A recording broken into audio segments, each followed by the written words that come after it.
দেখি চলে যাবা রাফিয়ে অনেকদিন পর যাইতেছে দাদি বাড়ি দেশে।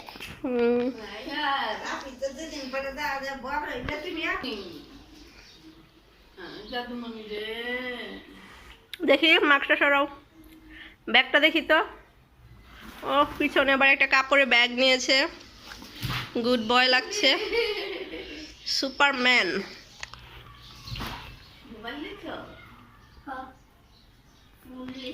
চলে গেলাম। দোয়া করো। দোয়া করো। আচ্ছা।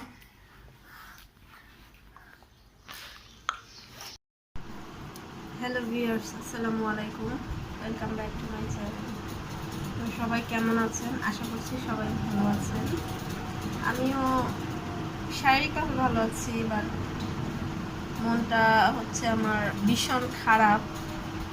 কারণ হচ্ছে মনটা খারাপের কারণ হচ্ছে আসলে রাফি আজকে মূলত গ্রামের বাড়িতে গেল, ওর দেশের বাড়িতে। তো ওর বাবার সাথে গেল, আর আমি আছি এখানে। তো কখনো ছেলেটাকে একা কোথাও দেইনি, একা থাকিনি আমি এখন পর্যন্ত। তো যার জন্য মনটা খুবই খারাপ লাগতেছে।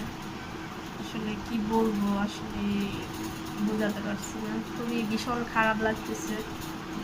তো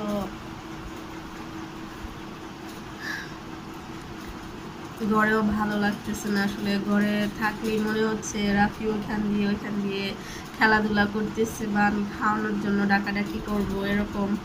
তো এর জন্য ভালো লাগছে না ঘরে। তো দেখি একটু বাইরে থেকে মানে ঘুরে আসি, মনটা একটু হালকা হয় কিনা। বাসায় আসলে মন টিকতেছে না, মনটাকে টিকাইতে পারতেছি না, খুবই খারাপ লাগতেছে, অনেক খারাপ লাগতেছে। আর ও হয়েছে পর থেকে মানে এখন পর্যন্ত আমি কখনোই ওকে ছাড়া একটা রাতও থাকি নেই। তো এই জন্য আরো বেশি খারাপ লাগতেছে, মানতে পারতেছি না আসলে এটাই।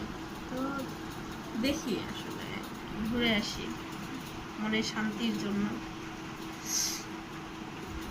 তো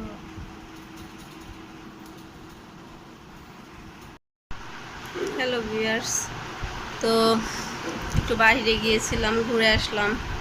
আসলে মনটা ভালো লাগছিল না, যেহেতু রাফি চলে গেছে, ওর দাদির বাড়িতে গেল, এখন থাকবে কিছুদিন। তো যাই হোক, আমি আসলে বাসা খুবই খালি লাগতেছিল, খা করতেছিল আমার অনেক, মানে কিছুতে বাসা মন টিকতেছিল না। তো বাহিরে গেলাম, এখন আসলাম মূলত, এখন চলে আসলাম, রাত হয়ে গেছে, চলে আসলাম এই আর কি। তো কয়েকটা দিন থাকবে, কয়েকটা দিন আসলে মনটা ছটফট করবে। আসলে একা কখনো থাকিনি ওরে ছাড়া, তো যার কারণে খুবই খারাপ লাগতেছে এই আর কি। তো সবাই ভালো থাকবেন, আসলে সুস্থ থাকবেন, নিরাপদে থাকবেন। প্রচণ্ড গরম পড়ছে, এর মধ্যে আবার কারেন্ট থাকে না, বারবার লোডশেডিং হচ্ছে। তো বেশি বেশি পানি খাবেন সবাই। তো বাসায় আসলাম, বাসায় এসে রাফির খোঁজ নিলাম, ফোন দিলাম। তো ও ঠিকঠাক মতো পৌঁছাইছে, তো 10টার দিকে গিয়ে পৌঁছাইছে রাতের। দেখি খাচ্ছে, তো ভিডিও কল দিলাম, দেখি খাচ্ছে, ও দাদি খাওয়াই দিচ্ছে। তো একটু ভালো লাগলো আর কি ওর সাথে কথা বলার পর। তারপরে এই তো আমিও বাসায় এখন আর কি। তো আপনারা সবাই ভালো থাকেন, সুস্থ থাকেন, এই গরমে বেশি বেশি পানি খাবেন। তো আজকে এ পর্যন্তই, সবাই ভালো থাকুন, আল্লাহ হাফেজ।